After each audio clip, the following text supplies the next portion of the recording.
하나님께서 우리에게 주시는 말씀은 갈라디아서 4장 4절에서 7절까지 말씀입니다. 4절의 말씀을 한 절씩 교독합니다. 때가 참에 하나님이 그 아들을 보내사 여자에게서 나게 하시고 율법 아래에 나게 하신 것은 율법 아래에 있는 자들을 속량하시고 우리로 아들의 명분을 얻게 하려 하심이라. 너희가 아들임으로 하나님이 그 아들의 영을 우리 마음 가운데 보내사 아빠 아버지라 부르게 하셨느니라. 그러므로 내가 이후로는 종이 아니요 아들이니 아들이면 하나님으로 말미암아 율법을 받을 자니라. 아멘. 성경에 나타난 이스라엘의 역사를 보면 출애굽 이후 출애굽 1세대 광야 시대다 그렇게 얘기할 수 있고, 출애굽 2세대는 정복 시대다, 가나안 땅에 들어가서 정복 전쟁을 한 세대입니다. 출애굽 3세대는 가나안 땅에 정착하여 사사 시대다, 약 400년간 사사 시대를 이어갔습니다. 그 사사 시대를 마친 후에는 왕정 시대다 그렇게 얘기를 합니다. 사울에서 시작한 왕으로 남북 왕조가 분리되어 망하기까지 왕정 시대로 얘기합니다. 그리고 나서 왕정 시대 다음에는 포로기 시대라고 얘기를 합니다. 그리고 포로 귀환 후에 신약 시대가 열리는 것입니다. 성경에 이스라엘에 기록된 역사는 이렇게 출애굽, 광야, 정복 전쟁 세대, 사사 시대, 그 다음에 왕정 시대, 포로 시대, 신약 시대 이렇게 대부분 구성되어 있습니다. 오늘 저와 여러분이 주목해 보아야 될, 지금 우리가 주목해 보아야 될 시대는 사사 시대입니다. 사사기 2장에 보면 여호수아가 죽고 출애굽 2세대가 다 죽었습니다. 이제 출애굽 3세대만 남아있는 때에 사사기 2장 10절은 여호와를 알지 못하며 여호와께서 이스라엘을 위하여 행하신 일도 알지 못하였더라라고 3세대를 규정하고 있습니다. 하나님을 알지 못하고 하나님의 행하신 역사를 알지 못하면 큰일 납니다. 우상을 숭배하고 폐악해지고 타락합니다. 그리고는 하나님의 진노를 얻어 주변의 이방 민족들을 통해 심한 고난을 받다가 하나님께 부르짖고 하나님은 언약을 기억하시고 사사들을 보내시고 그 사사를 통해 구원하시며 또 이것을 반복하는데 400년 동안 반복합니다. 한 번 그러고도 또 그래요. 계속 그래요. 한 번 실수는 있을 수 있지만 400년 동안 계속 방황하는 거, 반복하는 거, 이 지독한 거, 왜 그렇습니까? 여호와를 알지 못하고 이스라엘을 위하여 행하신 일도 알지 못하면 이렇게 됩니다. 헤어나질 못해요. 사사시대를, 사사기 자체가 성경은 21장 25절 마지막에 그때에 이스라엘의 왕이 없으므로 사람이 각기 자기의 소견에 오른 대로 행하였더라 이렇게 규정합니다. 사람이 각기 자기 소견에 오른 대로 행하였더라. 그러므로 사사시대는 한마디로 자기 중심적 시대였습니다. 하나님을 알지 못하고 하나님의 역사를 알지 못하게 되면 자기 중심밖에 되지 못해요. 자기 중심이 되면 400년 동안 또 반복합니다. 헤어나질 못합니다. 왕이 없으므로 자기 소견대로 했다. 이 말은 하고 싶은 대로 했다? 아닙니다. 하고 싶은 대로 했다는 말보다 더 중요한 말이 있습니다. 자기가 왕이 된 세상입니다. 신앙의 이름으로든지 자기 욕구이든지 간에 자기가 왕이 되어 자신의 인생, 자신의 세상 그렇게 살았다는 것입니다. 그래서 자기가 왕이 되면 우상 숭배도 마다하지 않습니다. 하나님조차, 조상의 하나님조차 여러 신 중에 하나일 뿐입니다. 하나님도 좋지만 내게 당장 유익이 된다는 보장이 없으면 그 하나님조차 잠시 무시해버립니다. 내 욕구와 탐욕과 이상과 비전과 목표에 어긋나면 그 하나님도 쉽게 버려버립니다. 버리다 못해 저주까지 합니다. 사람이 최고의 목적이 된 세상, 사람의 행복과 평안과 번영, 그 어떤 것도 정당화시켜주는 이데올로기가 사람 중심의 세상입니다. 그 사람이 가장 먼저 자기 자신이 된 세상, 사람 중심의 세상이에요. 자기가 왕된 세상을 말하고 있습니다. 모세와 여호수아 같은 영적 지도자도 없어요. 특히 출애굽 정복전쟁이라는 특별한 목적 의식도 없습니다. 그 가나안에 들어와 그들 삶인 자기 자신이 근거요 목적이 되어서 왕이 되어서 자신들과 삶의 뿌리와 방향이 오직 자기에게만 뭉쳐져 있는 자기가 왕된 세상 사사시대입니다. 총신대 구약학 교수인 김지찬은 그의 책 오직 여호와만이 우리의 사사라는 책에서 이렇게 얘기합니다. 우리는 다원주의가 사람들의 정서를 지배하는 포스트 모더니즘 시대에 살고 있다. 가난한 성도들이 증가하고 안 나가죠. 예수 믿지만 교회 안 나가는 성도를 가난한 성도라고 해요. 절대 진리에 대한 회의에 의해 교회와 복음의 권위가 상실해가는 시대에 살고 있다. 기독교 복음화는 25%를 넘지 못하고 있을 뿐 아니라 교회에서 이탈하는 청소년들의 수가 늘어나면서 오히려 역정복을 당하고 있다. 또한 한국 기독교인들의 대안의 삶의 방식을 제시하지 못하고 오히려 세습화와 제2교화의 모습을 보이고 있다라고 한국교회와 사회를 진단하였습니다. 저도 지금 예장 통합이지만 교계의 지도자가 없습니다. 지도자라고 생각했던 분들이 일명 그 성공하고 큰 교회고 뭐 했던 목사님들이 그 지도력이 너무 세속적이고 비복음적이며 비진리적이고 세상과 교회의 지탕의 대상이 되어버리고 말았습니다. 제가 아는 목사님 한 분은 늘 이 상황에서 한탄해요. 교계에 어른이 없다고.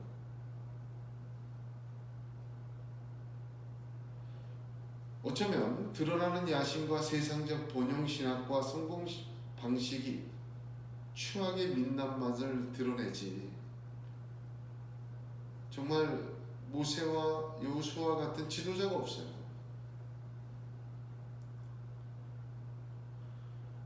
돌아보면 어떻게 보면 출애굽해서 가나안 들어가야 되는 영적 정도와 전투와 출애굽, 이건 지금 우리에게는 하나님 나라와 하나님 통치거든요.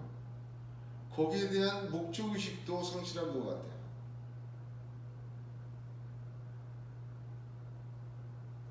오로지 복음의 열정은 사라지고 교회의 세불리기와 양의 증가, 또한 힘의 과시, 확장이라는 세상적 방법론이 우리 가운데 가득합니다. 하나님의 통치를 세우는 정복 전쟁은, 하나님 나라를 바라보는 영적 전투는 무슨 짓을 해서라도 자기의 왕국을 세우고 지키려는 광기로 변해버리고 말았습니다. 마치 이스라엘처럼 말입니다. 어찌 보면 지금은 마치 사사시대와 비슷합니다. 아니, 같습니다. 다음 세대를 기약할 수 없지 않습니까?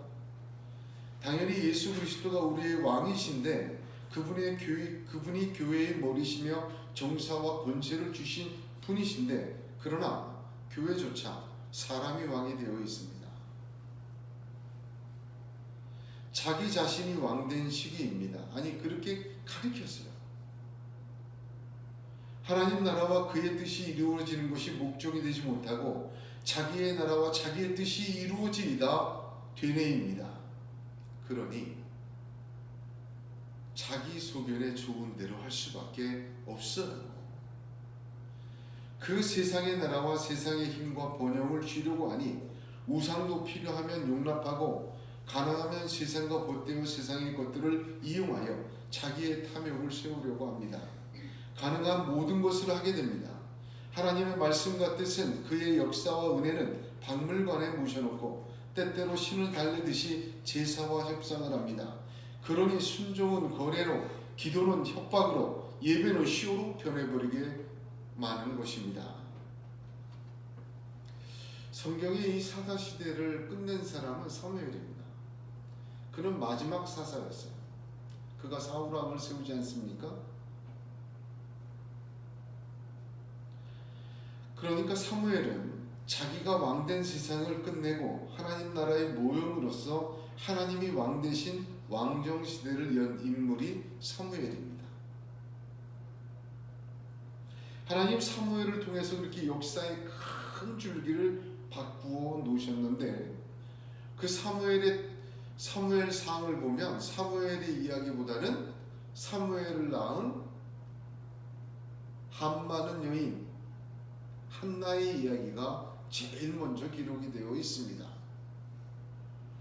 그의 남편은 엘가나였고 한나는 잉태하지 못했습니다. 엘가나는 한나에게 굉장히 잘해줬어요.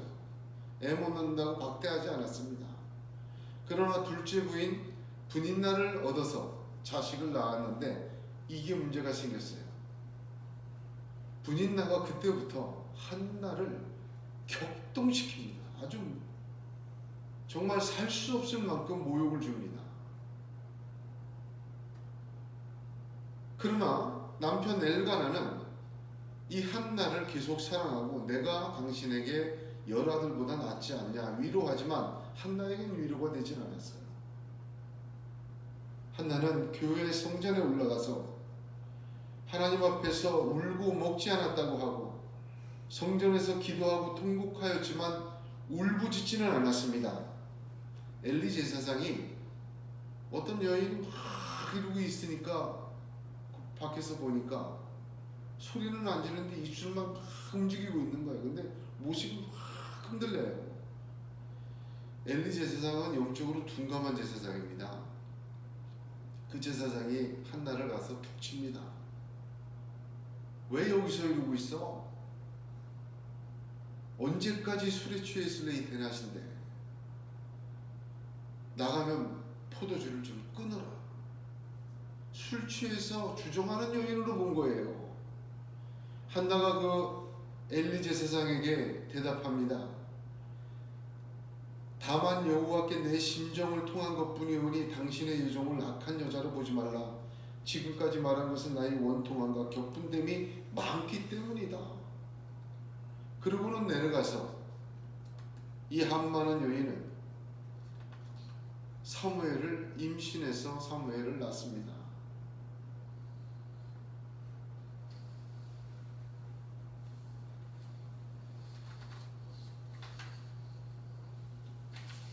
사무엘이 젖들 때까지 양육하고 소원한 대로 하나님께 사무엘을 바치고 난 후 한나는 하나님 앞에 찬양하며 기도합니다. 그것이 한나의 찬가 사무엘 2장이에요. 구약의 찬가라고 불립니다. 신약의 찬가는 누가복음 1장의 마리아의 찬가예요. 두 내용이 쌍벽이 아니라 동일합니다. 구약의 찬가라고 하는 이 한나의 찬가 속에 신약의 찬가라고 하는 마리아의 찬가 속엔 성령이 역사한 믿음의 흔적이 왜 사무엘이고 왜 예수 그리스도였는지를 그 바탕을 보여주는 신앙의 고백이 나옵니다. 자기가 왕된 세상에서 하나님이 왕된 세상의 모형으로 전환되는 중심에 서 있는 사무엘이에요. 하나님이 그를 사용했어요. 그런데 그 사무엘을 낳은 한나의 찬가는 그 하나님이 왕된 것을 온전히 고백하는 내용이었습니다. 10절에 거쳐 기록되어 있지만 저는 앞에 3절만 있습니다. 잘 들어보세요. 내 마음이 여호와로 말미암아 즐거워하며 내 뿔이 여호와로 말미암아 높아졌으며 내 입이 내 원수들을 향하여 크게 열렸으니 이는 내가 주의 구원으로 말미암아 기뻐함이니이다. 여호와와 같이 거룩하신 이가 없으시니 이는 주밖에 다른 이가 없고 우리 하나님 같은 반석도 없으심이니이다로 시작해요. 온통 주어가 하나님입니다. 하나님으로 말미암아 하나님으로 말미암아 하나님으로 말미암아 하나님밖에 없습니다. 하나님이 온전히 모든 것의 통치와 소유와 주인이시라는 고백입니다. 사람이 왕된 세상에서 하나님이 왕된 세상을 알리는 찬가요 기도는 이렇게 모든 것이 하나님으로 말미암아 되었다는 고백과 하나님이 전부라는 신앙의 고백과 믿음입니다. 신약 성경에서 구원의 교리를 가장 잘 설명한 책은 로마서와 갈라디아서를 꼽습니다. 로마서와 갈라디아서를 보면 그 내용은 둘째치고 너무 많으니까 둘째치고 그 중에서 가장 강조하는 것이 무엇이냐? 하나님으로 말미암아 되었다는 거예요. 이 말미암아라는 헬라어 전치사 디아가 하나님으로 말미암다는 것이 로마서 갈라디아서 제일 많이 나옵니다. 신약성경에. 이것은 무엇을 말합니까? 나 중심에서 하나님으로 중심의 축이, 마음의 중심의 축이 이동되는 게 구원의 핵심이에요. 구원의 교리의 핵심입니다. 내가 왕이 된 세상에서 하나님이 나의 왕이 되심을 깨닫고 알고 믿는 것, 그 중심의 축이 이동하는 것, 그것이 너무나도 중요한 것입니다. 자기의 소견대로 행하던 사사시대를 끝내고 왕정시대를 영 중심에는 한나의 기도가 있습니다. 그 중심에는 그 하나님으로 말미암아 되었다는 것이에요. 모두가 400년 동안 사람으로 말미암아 사람이 중심된 세상에서 하나님으로 말미암아 됐다는 이 고백을 통하여 중심의 축이 넘어가고 하나님은 하나님이 왕된 세상을 여신 것입니다. 오늘도 이 중심축이 바뀌어야 합니다. 개인이든 공동체이든 이 축이 하나님 말로 말미암아라는 이 축이 세워져야 합니다.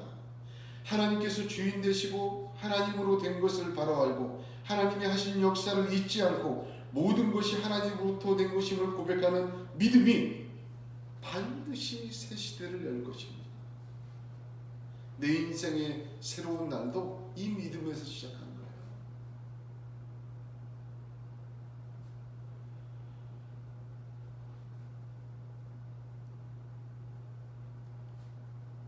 저 친한 목사님이 13년 동안 여기서 목회하고 있는 저를 보고 그렇게 부흥 안 된 것도 하나님이 하신 것이네. 그렇게 안 될 수도 없어. 특이한 일이다. 그런 말을 했어요. 아, 그렇구나. 모든 것이 하나님으로 말미암아 되었다는 고백이 그 중심축이 세워지는 것 굉장히 중요합니다. 하나님이 진정한 왕이 되시는 거예요. 우리 한 사람 한 사람이 주님이 왕으로 통치하는 그 성도가 그 가정과 공동체가 하나님의 위대한 구속사를 이루어가는 통로가 됩니다. 우리의 중심축도 변화되기를 원합니다.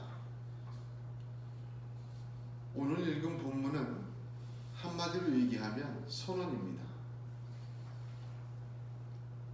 무슨 얘기냐? 우리의 동의와 이해와 감동과 순종을 말하시는 것이 아니에요. 이 본문에 대한 여러 목사님들의 설교를 제가 좀 찾아서 들어봤어요. 읽어보기도 하고.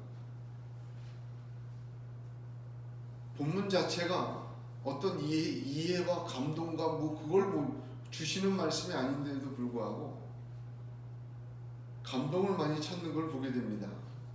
아닙니다. 이 말씀은 우리의 이해, 동의, 감동, 순종 그런 걸 요구하지 않아요. 이것은 진리의 선포입니다. 하나님께서 우리에게 이렇게 역사하셨다는 거예요.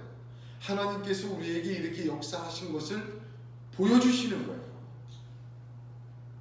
해가 동에서 떠서 서로 지는 것이 우리의 동의와 이해와 감동과 순종을 요구하는 이야기가 아닙니다. 다 이해할 수도 없고 그 인과관계와 위대한 내일의 역사를 다 설명할 수조차 없습니다. 그렇다는 것입니다. 오늘 말씀은 하나님께서 아들을 보내시고 성령을 보내시어 성령과 아들의 명분 주시고 하늘 아버지를 아빠 아버지라고 부르게 하셔서 우리로 하여금 유업 받을 자로 세우셨다는 거예요. 선언입니다.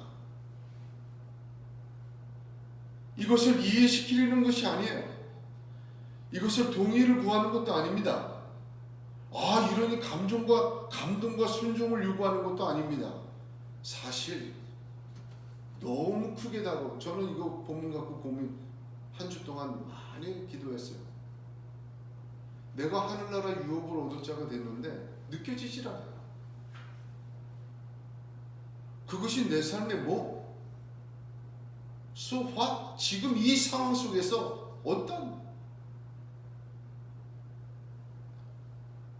느껴지지도 않고 너무 크면 느껴지지 않죠. 체감되질 않는다, 한마디로. 그런데 묵상하고 기도하고 다른 분들의 그런 체감되려는 설명과 시도를 들어본 이후로 제가 깨달았어요. 이거는 그런 말씀이 아니다. 체감될 수 있는 것이 아니다. 믿음으로, 여기 믿음 필요해요. 아멘하고 붙들어야 돼요. 이렇게 진리를 정죄해 놓아서 우리에게 주신 거예요. 말씀 자체가 우리를 이해시키거나 우리를 감동시키거나 우리를 체감시키려고 준 게 아니에요. 정확한 하나님으로 말미암아 된 역사를 우리에게 던져준 거예요. 왜? 그것이 우리의 축이 되기 위해서. 이해와 동의와 감정과 순종과 체감은 이 진리의 말씀이 내 축이 되고 내 바닥이 되고 기초가 될 때 그 위에서 나타나는 현상이 될 것입니다. 따라서 오늘의 말씀은 그냥 내 축으로 붙들어야 돼요. 그게 내 중심축이 돼야 돼요. 여호와를 알지 못하고 여호와에서 행하신 일을 알지 못하는 사사시대는 자기가 왕 되었어요. 이렇게 하나님이 하신 역사를 그대로 우리의 축으로 삼을 때 그 축에서 우리의 왕 하나님이 되실 줄로 믿으시길 바랍니다. 그러므로 새로운 역사 일어날 줄로 믿으시길 바랍니다.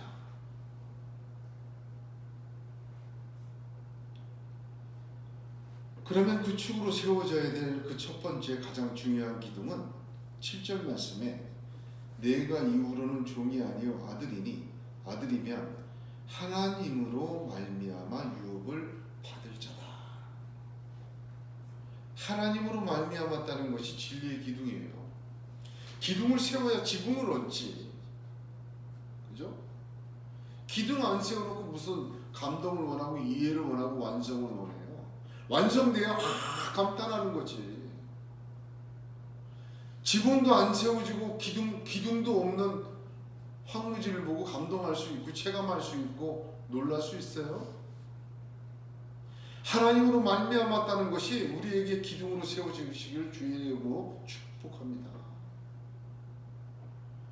사람으로 말미암은 것 아니에요. 세상으로 말미암은 것 아닙니다. 은과 금으로 말미암은 것 아닙니다. 권력과 힘으로 된 것도 아닙니다. 이 위대한 구원의 역사는 오직 하나님으로 말미암은 것입니다. 하나님으로 말미암아 유업이율자가 된 거예요. 여기 중요한 게 있습니다. 하나님으로 말미암았다는 것은 무슨 뜻이에요? 제일 중요한 거, 무너뜨릴 수가 없어요. 누구도. 하나님이 그렇게 만드셨는데 유업받을 자로 세우셨는데 누가 무너뜨립니까? 마귀도 못합니다. 그러기에 마귀는 아주 맹렬하고 교모하고 끈질기고 유혹 끈질기게 무너뜨리지 못하니까 받은 우리를 유혹하고 시험하고 도전합니다. 받은 것을 던져버리도록. 무너뜨릴 수 없기에 더욱 발광을 합니다. 그러나 우리 주 예수 그리스도는 십자가에 죽으시고 부활하심으로 이 권세를 꺾으시고 승리하셨습니다. 따라서 예수와 함께하면 어느 누구도 하나님으로 말미암은 이 은혜를 무너뜨릴 수 없어요. 그래서 예수 안에 있어야 돼요. 그리고 예수와 동행해야 됩니다. 언제나 예수를 붙들어야 돼요. 예수 안에 있는 한 이거는 절대로 누구도 무너뜨릴 수 없어요. 왜? 하나님이 하셨기 때문에. 메이드 인 저머니 좋죠. 물건 메이드 인 저펜 좋습니다. 이건 메이드 인 헤븐, 메이드 인 갓이에요. 하나님이 만들어 놓은 거예요. 아무도 무너뜨릴 수가 없습니다. 어떻게 만들으셨습니까? 하나님의 방식으로. 하나님이 하실 때 사람의 방식을 사람의 지혜를 갖다가 이걸 하셨겠어요? 유혹받을 자를 만드는데 하나님 방식으로 하셨어요. 그 하나님 방식이 뭡니까? 여자의 후손과 율법 아래 나게 하신 거예요. 여기 써 있잖아요. 하나님만의 방식으로 한 거예요. 하나님 지혜로. 그 하나님의 영광이 드러났어요. 어떻게? 속량하신가 아들의 명분 주셨어요.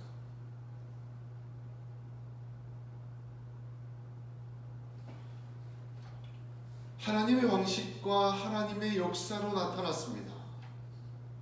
그러므로 하나님으로 말미암아 됐다는 건 하나님의 방식, 하나님의 영광 잊지 말아야 돼요. 세 가지. 무너뜨릴 수 없는 거.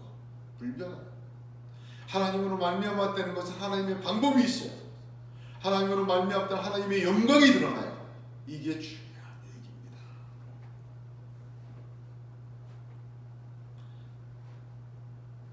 우리 모두는요, 하나님의 방법으로, 하나님의 역사로, 하나님의 영광의 열매로 유업 이룰 자가 되게 만드신 거예요. 누구도 무너뜨릴 수 없습니다. 우리가 구원받은 거에는 하나님의 놀라운 손길이 구석구석 장인의 손길처럼 새겨져 있습니다. 하나님께서 제일 먼저 하신 것은 주목해야 될 말은 보내신 거예요. 4절과 6절에 보내셨다는 말이 2번 기록되어 있습니다. 아들을 보내시고 성령을 보내셨다. 이 4절 말씀에 성부, 성자, 성령 하나님 다 나옵니다. 하나님께서 아들을 보내시고 6절 성령을 보내셨어요.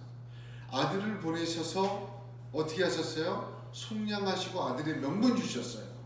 성령을 보내서 어떻게 하셨어요? 아빠, 아버지라고 부르셨어요. 아들을 보내서 속량하시고 아들의 명분 주신 것은 법적인 의미예요. 완전한 법적인 의미예요. 성령을 보내셔서 아빠, 아버지라고 부르게 하신 것은 관계적 의미예요. 단순한 법적으로만 완벽한 법적 지위만 허락하신 것이 아니라 개인적이고 친밀한 예수님과 하나님처럼 관계를 갖도록 성령으로 주신 거예요. 그래서 구원받은 우리로 하여금 아들의 명분을 주신 건 법적인 것이에요. 예수 그리스도의 은혜로 말미암아 그 법적인 것을 체감하지 못하는 것이 아니라 성령으로 말미암아 살아계신 하나님을 아버지라고 부르며 지금 여기서 그 하나님과 예수님처럼 관계함으로 우리에게 주신 법적인 지위가 능력으로 나타나고 체험하는 거예요. 그걸 다 얘기하는 겁니다. 이 보내셨다는 말씀, 아들도 성령도 하나님이 보내셨다, 동일한 단어, 동일한 시제입니다. 모두 파견하다라는 뜻이에요. 예수는요,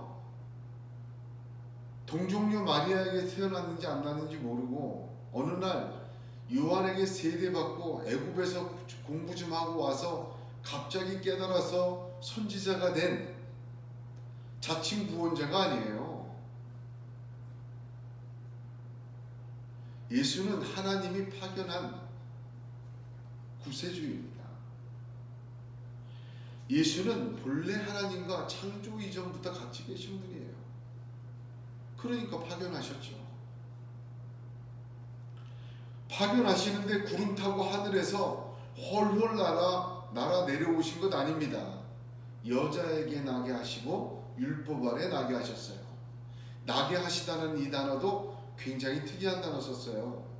태어나다라는 본이라는 단어가 아닙니다. 이 나시고라는 단어는 존재하게 하다라는 뜻이에요. 한마디로 여자와 율법 아래에 존재하게 파견하셨어요. 로마서 8장에는 이렇게 설명합니다. 자기 아들을 죄 있는 육신의 모양으로 보내어 육신의 죄를 정하사 육신을 따르지 않고 그 영을 따라 행하는 우리에게 율법의 요구가 이루어지게 하려 하심이라. 아멘.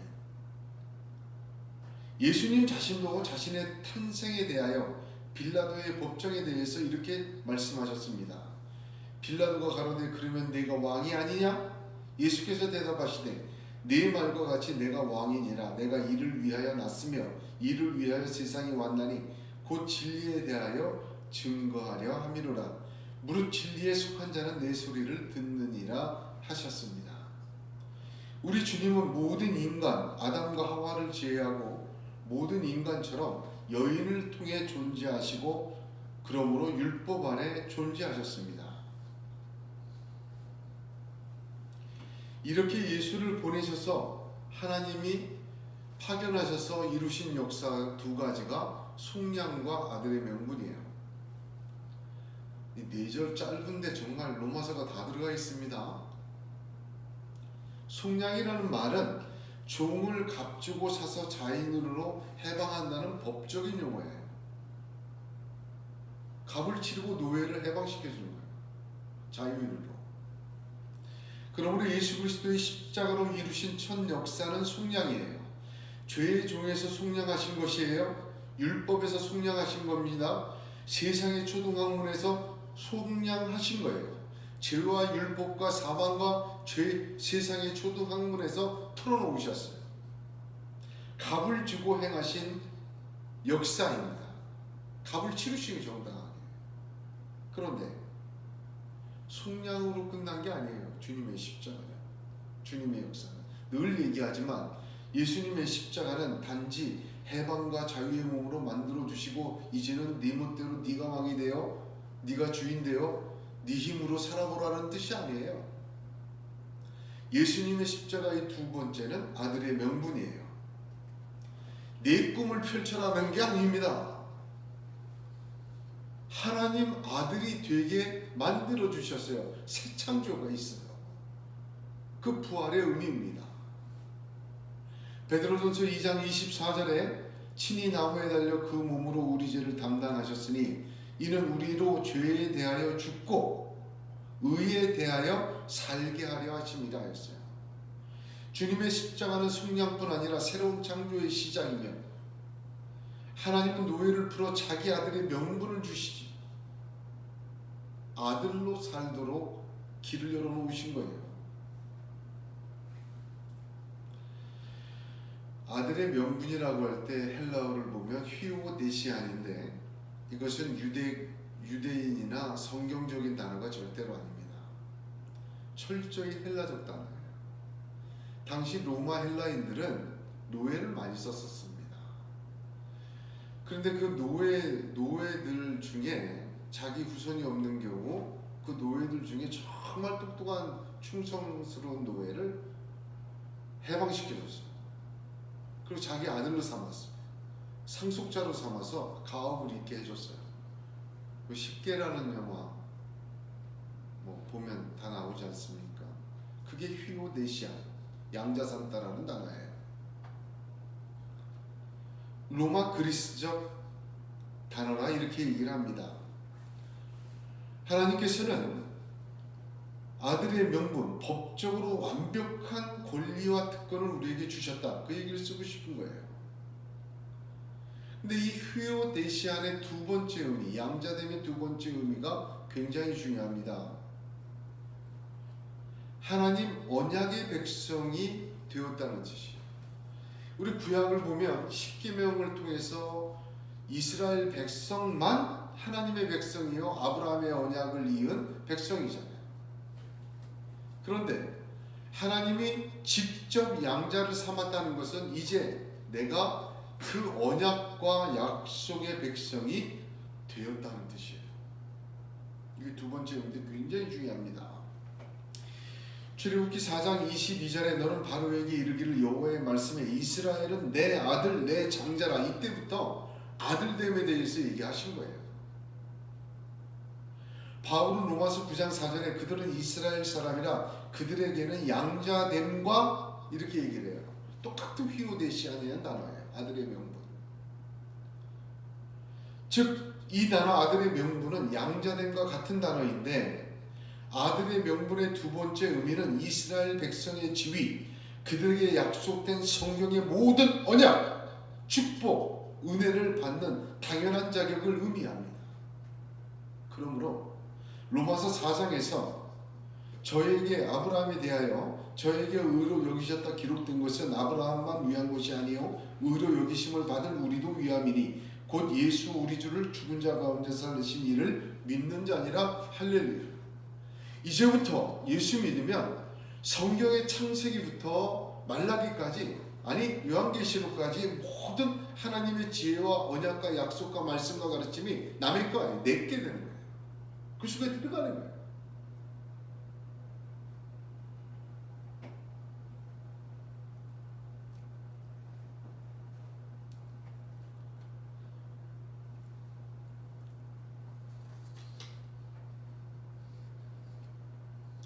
칠절을 보면 7절을 보세요. 네 그러므로 라고 시작하죠. 하나님께서 이렇게 했는데 그러므로 내가 이후로는 이 굉장히 중요한 말입니다. 제가 제일 강조하고 싶은 건 두 번째예요. 이 하나님의 역사 이후로는 그죠? 종이 아니라 아들입니다. 예수 그리스도 이후에는 더 이상 종이 아니라 아들이에요. 여러분 이걸 믿으시길 바라요. 무슨 말입니까? 내가 잘해서 된 거 하나도 없어요. 우리가 뭘 이루어서 그 이후가 된 거 아니에요. 비포와 애프터가 뭔 차이? 예수님 한 분이에요. 하나님으로 말미암아 하나님이 하신 이후예요. 어느 누구도 이것을 무너뜨릴 수가 없어요. 그러므로 나 자신도 이것에 흔들려서는 안 됩니다.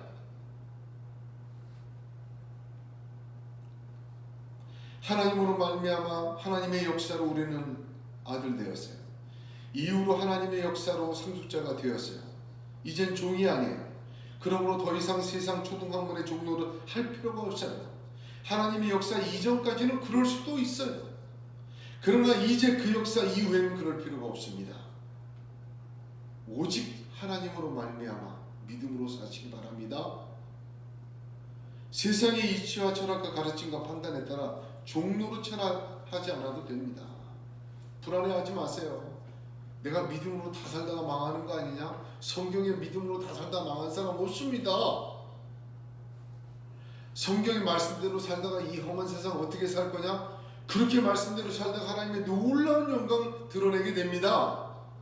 못 살아서 그렇죠. 새로운 하나님의 성령의 생명의 성령의 법대로 사시기를 축복합니다. 하나님의 말씀을 따라 사시기 바랍니다. 거기에 살아계신 하나님은 하나님으로 말미암아 새 창조된 새 삶으로 우리를 재창조하실 줄로 믿으시길 바라요. 우리를 구원하신 하나님, 속량하신 하나님은 우리를 아들의 명분으로 상속자로 삼으시고 세우십니다. 이전 것은 지나갔으니 보라 새 것이 되었도다. 그렇게 되는 것입니다. 하나님은 그렇게 우리가 상상 못할 위대한 천국을 하나님의 통치, 하나님의 나라를 예비하신 것입니다. 그런 믿음의 삶을 사시기를 바랍니다. 그렇게 살게 하기 위해서 하나님은 아들의 영을 우리 마음 가운데 보내주셨어요. 할렐루야. 혼자 그렇게 못해요. 그렇게 살게 하기 위해 성령 하나님을 아들의 영을 우리 마음 가운데 보내주셨어요. 그걸 통해서 하나님을 아바, 아버지라 부르며 믿게 하셨어요. 이 말씀 논란이 많았습니다. 6절에 여기서는 아들임으로 하나님이 그 아들의 영을 주셨다는 거예요. 한마디로 신분이 먼저고 성령이 뒤따라옵니다. 당연직으로. 그러니까 우리가 성령 받는 거는 뭐예요? 예수 믿고 구원받아 하나님으로 말미암아 아들 됐으면 그 다음 성령이 자동으로 오는 거예요. 그런데 로마서 8장을 보면 무릇 하나님의 영으로 인도함을 받는 사람은 곧 하나님의 아들이라. 성령이 친히 우리 영과 더불어 우리가 하나님의 자녀인 것을 증언한다. 순서가 뒤바뀝니다. 성령이 오셔서 그 다음에 아들의 신분이 확정이 되는 거예요. 신분이 먼저냐 성령이 먼저냐, 학자들 사이에 논란이 많습니다. 아들이기에 성령 주십니까? 아니면 성령 받았기에 아들입니까? 이게 중요한 말이에요. 우리 가운데도 굉장히 첨예한 이야기로 들리니까 저는 상호적이라고 봅니다. 안 그러면 두 가지를 동시에 같은 사람이 같이 기록할 수가 없어요. 아들이기에 성령 주십니다. 이걸 믿으시길 바라요. 누구나. 그러나 로마서 8장을 보면 8장 7절에 육신의 생각은 하나님과 원수가 되나니 이는 하나님의 법에 굴복하지 아니할 뿐 아니라 할 수도 없습니다 하십니다. 그렇습니다. 아들이기에 성령 주셔요. 당연한 거예요. 그러나 그런 하나님의 역사, 하나님으로 말미암은 구원의 역사를 받고도 육신의 생각으로 사는 사람, 성령의 법에 굴복하지 않고 성령의 법에 굴복 못합니다. 왜냐? 성령의 역사는 강제적이고 힘으로 밀어붙이는 강압적인 역사가 아니기 때문입니다. 그러므로 성령님은 말씀과 율법에 의해서가 아니라 믿음으로 오직 하나님의 아들이신 예수 그리스도와의 연합으로 임하고 역사하고, 그 임하신 성령님은 끊임없이 아바 아버지로 하나님을 관계하고 붙들게 하십니다. 무슨 말인지 아시겠죠? 그러니까 영을 따라 살라는 거예요. 6절의 직역은 우리가 아니라 성령님이 우리 마음 가운데 오사 성령님이 아빠 아버지라고 부르짖는다, 그런 뜻이에요. 6절을 직역하면 우리가 부르짖는 거 아니에요. 그런데 로마서 8장 15절을 보면 우리가 아빠 아버지라고 부르짖느니라 라고 얘기해요. 또 상호적이에요. 성령을 우리 가운데 보내서 성령이 우리 속에서 아빠 아버지 이렇게 부르시는 거예요. 이 6절 말씀 갈라디아서는. 로마서 8장 15절은 우리가 아빠 아버지라고 부르는 거예요. 상호적입니다. 아빠는 아람어고 아버지는 헬라어예요. 어거스틴은 이것을 아람어로 쓴 건 이방인, 아버지라고 쓴 아람 이방인이든 유대인이든 누구든 다 하나님을 아버지라고 부르게 만들기 위한 표현이라 얘기하지만, 성경에서 하나님을 아빠 아버지라고 부르신 분은 예수 그리스도 한 분이에요. 즉 예수님의 하나님에 대한 고유한 인식이에요. 고유한 표현이에요. 성령이 하나님을 아빠 아버지라 우리 마음 가운데서 부르짖어요. 그러시기에 우리도 그 감동에 따라 역시 하나님을 아빠 아버지라고 부를 수 있어지는 거예요. 이게 무슨 얘기냐? 여기 보세요. 중요한 얘기입니다. 법적으로 아들의 명분을 주시고 성령으로 보내셔서 체험케 하세요. 우리는 못해요.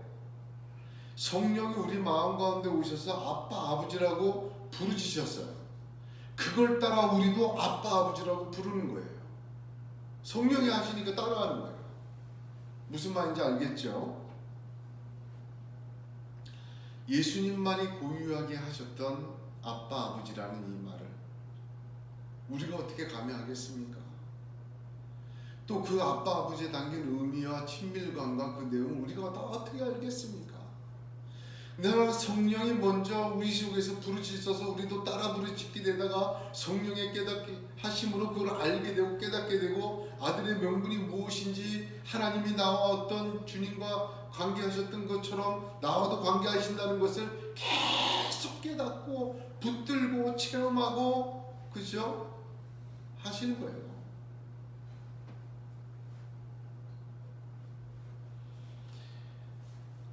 바로 그 말씀인 것입니다. 하나님이 아들을 보내시고 하나님이 성령을 보내셨습니다. 그로 성령과 아들의 명분을 주시고 아빠 아버지라고 부르게 하셨습니다. 이제 그 열매를 보아야 합니다. 단순한 것이 아닙니다. 그런 하나님의 역사로 하나님으로 말미암아 우리는 유업을 받을 자가 된 것입니다. 한마디로 상속자란 뜻입니다. 영생과 하나님 나라입니다. 그것의 상속자가 된 것이에요. 하나님으로 말미암은 것입니다. 혈통으로 이스라엘 사람이라고 되는 것도 아니고 예수 믿는 사람의 공로로 되는 것도 아닙니다. 상속자는 하나님으로 말미암아 하나님이 삼아 주신 거예요.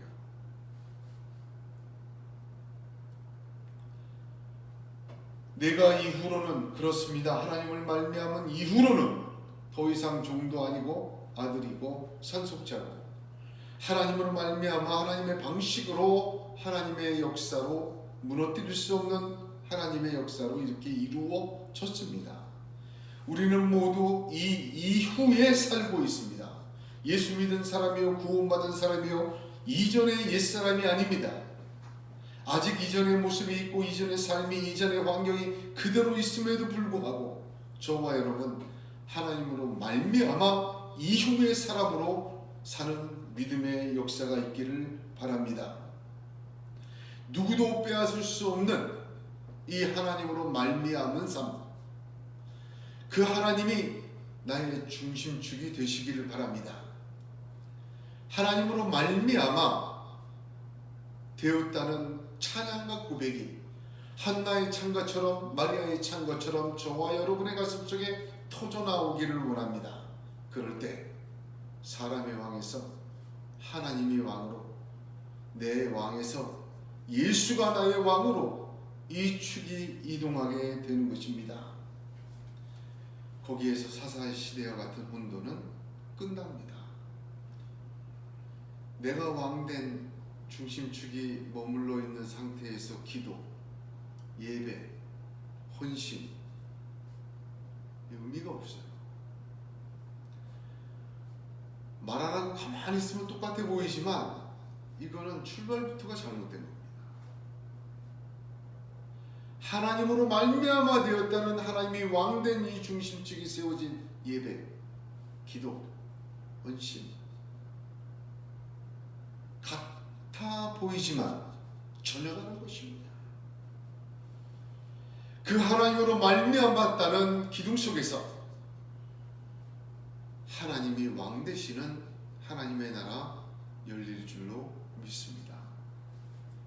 이 기둥에 놀라운 영광의 지붕이 얹어지며 감동과 이해와 또한 영광에 충만한 지붕이 아름답게 세워지는 저와 여러분이 되기를 주님의 이름으로 축복합니다. 기도하겠습니다. 은혜로우시고 자비로우신